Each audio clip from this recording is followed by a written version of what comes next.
أعوذ بالله من الشيطان الرجيم.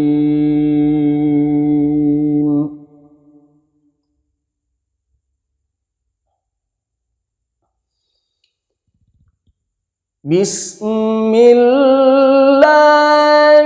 الرحمن الرحيم.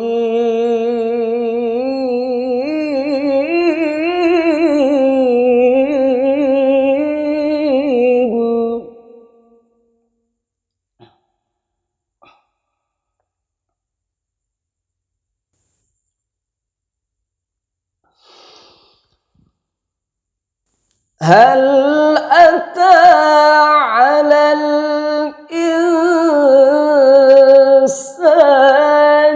حين من الدهر لم يكن شيئا مذكورا.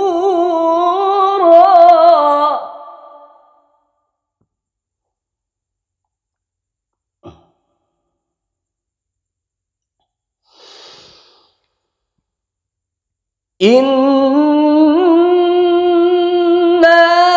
خلقنا الإنسان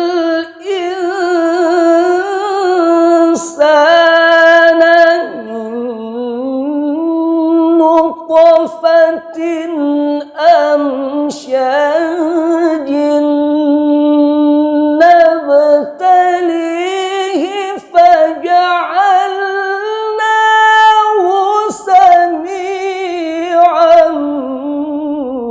بصيرا.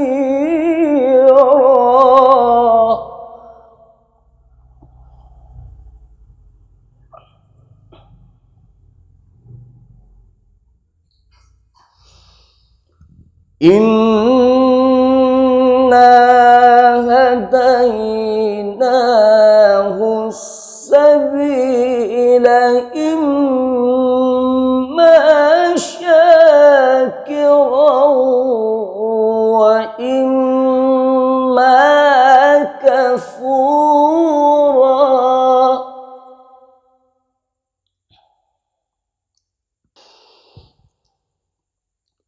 إنا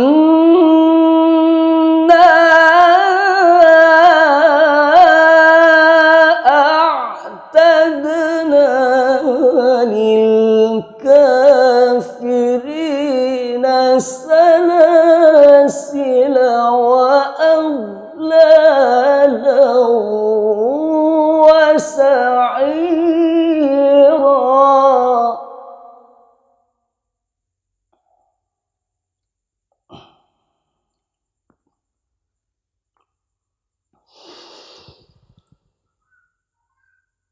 إن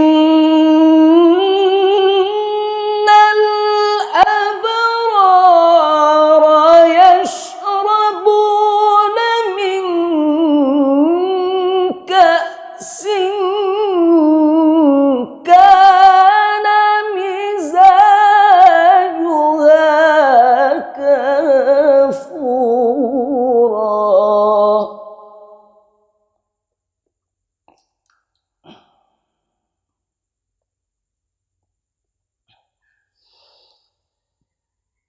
عينا يشرب بها عباد الله يفجرونها تفجيرا.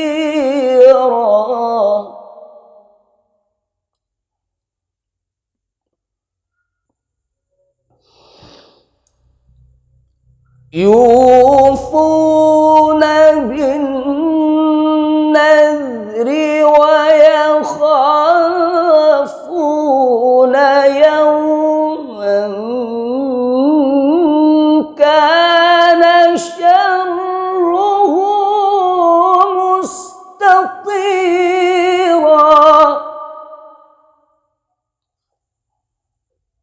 ويطعمون الطعام على حبه مسكينا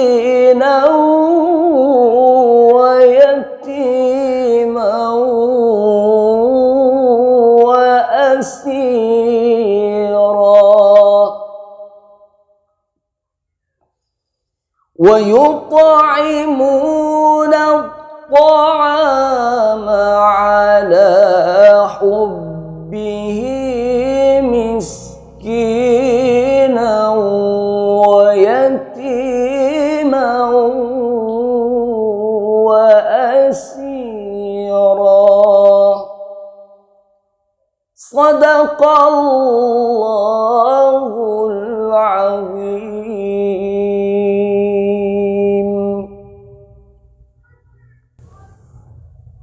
Assalamualaikum warahmatullahi wabarakatuh. Hadirin hamba Allah yang baik, dimanapun kalian berada, Al-Quran surah ke-76, surah Al-Insan, memberikan sebuah pelajaran kepada setiap diri kita, agar setiap kita mempersiapkan hari esok yang lebih baik,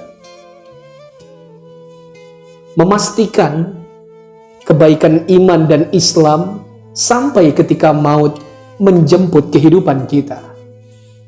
Karena sesungguhnya saudaraku yang berbahagia, setiap jengkal pada diri kita akan merekam dengan jelas jejak-jejak kehidupan yang saya, Anda, dan kita semua lakukan.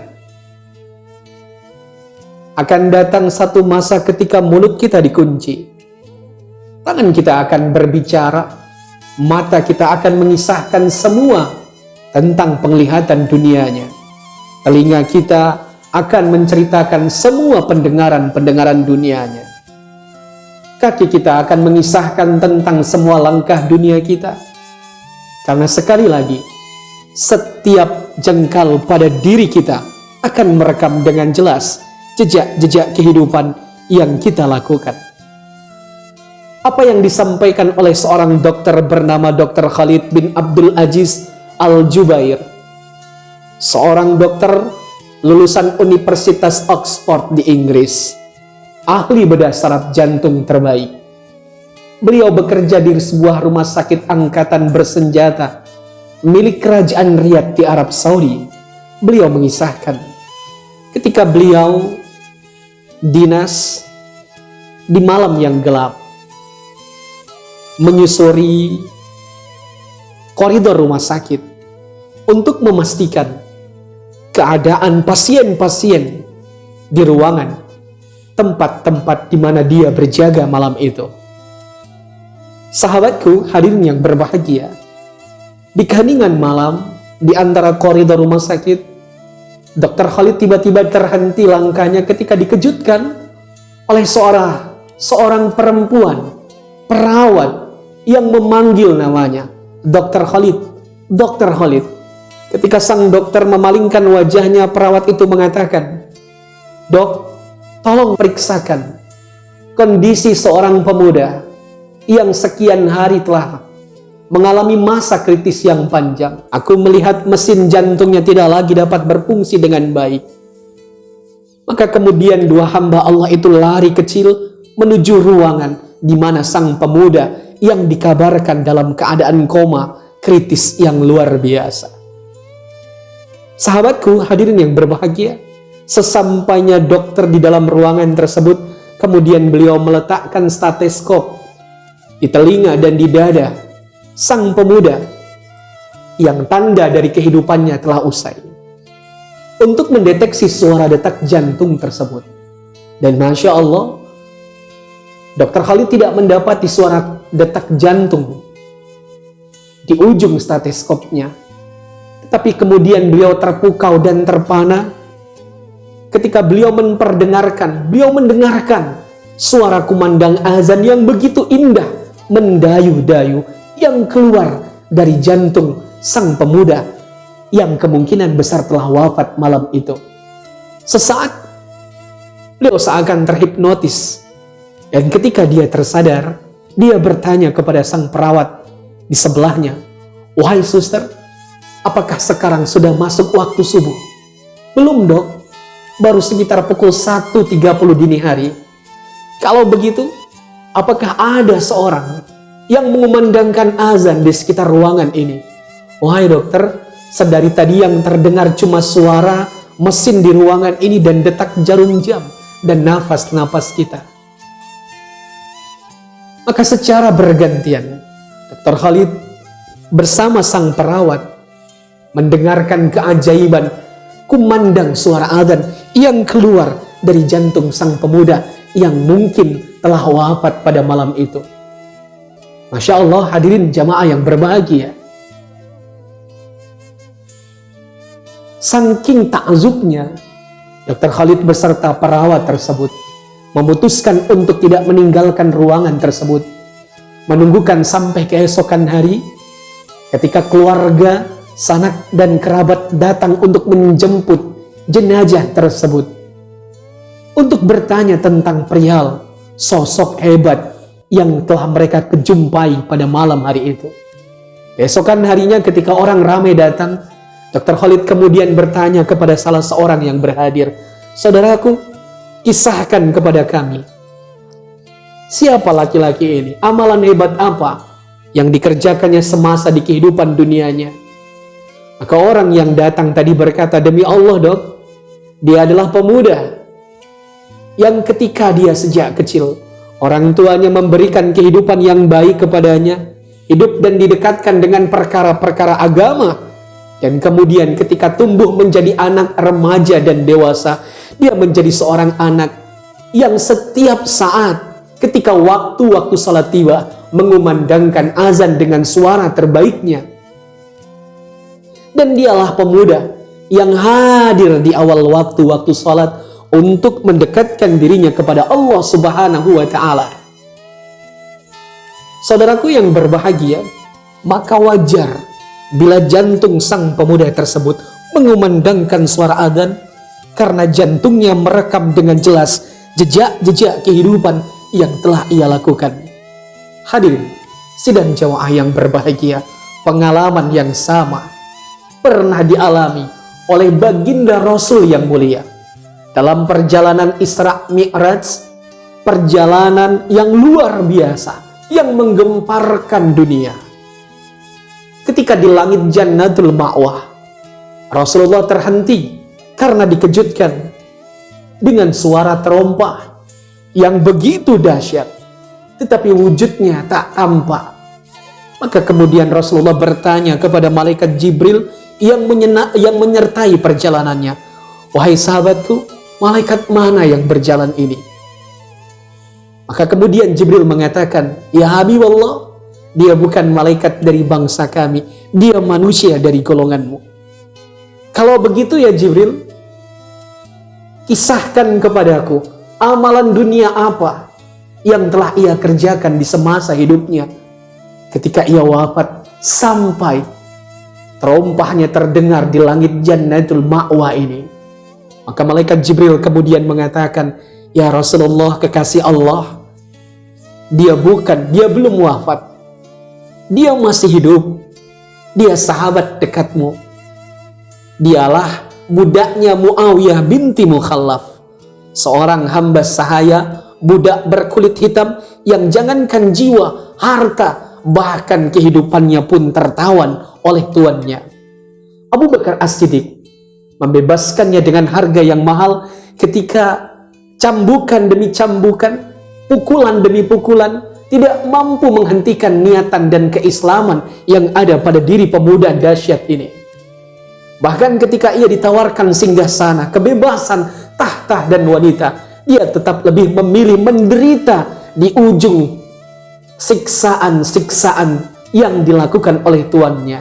Bahkan ekstrimnya hadirin, ketika bongkahan batu hitam yang sangat dahsyat besarnya ditindikan kepada pemuda berkulit hitam di atas pasir panas yang membara, pemuda dahsyat ini lisannya mengucapkan kalimat yang mulia. Dia bayar semua rasa sakitnya dengan ucapan kalimat Ahad, Ahad, Ahad. Dialah muadzin setiamu ya Rasulullah, yang takkan pernah berhenti mengumandangkan suara adzan sebelum kau kembali kepada Allah Subhanahu wa Ta'ala. Maka dialah Bilal bin Rabah. Saudaraku, jejak-jejak kehidupan seperti apa yang telah kita tinggalkan dalam perjalanan kehidupan dunia yang singkat lagi panah ini. Ayah sabul insanu ayut roka sudah. Sesungguhnya Allah telah menciptakan manusia dari setetes sperma yang bercampur. Dan Allah hendak memberikan kita ujian dengan perintah dan larangan. Karena itu Allah jadikan kita mendengar dan melihat. Hal ata alal insan. Bukankah telah datang kepada manusia satu masa hinum minat dahar, ketika itu kalian belum dapat disebut sesuatu apapun, lam yakun shay'an madhkura. Sahabat fillah, mari memberikan yang terbaik untuk Allah dengan diri kita, dengan langkah, kaki dan semua yang ada pada diri kita. Semangat untuk mengabdi dan beribadah kepada Allah Subhanahu wa Ta'ala, sehingga kita akan mewarisi jejak-jejak kebaikan dari para pemuda-pemuda terbaik yang pernah mempersembahkan kisah keagungan dan kemuliaan dalam merilis jalan cinta terbaik di jalan cintanya para pejuang. Semoga Allah memberikan kekuatan dan kemampuan bagi setiap diri untuk mempersembahkan amal soleh, keimanan yang paling paripurna kepada Allah yang Maha Karim. Fa'tabiru ya ulil absar la'allakum turhamun. Fastabiqul khairat. Assalamualaikum warahmatullahi wabarakatuh.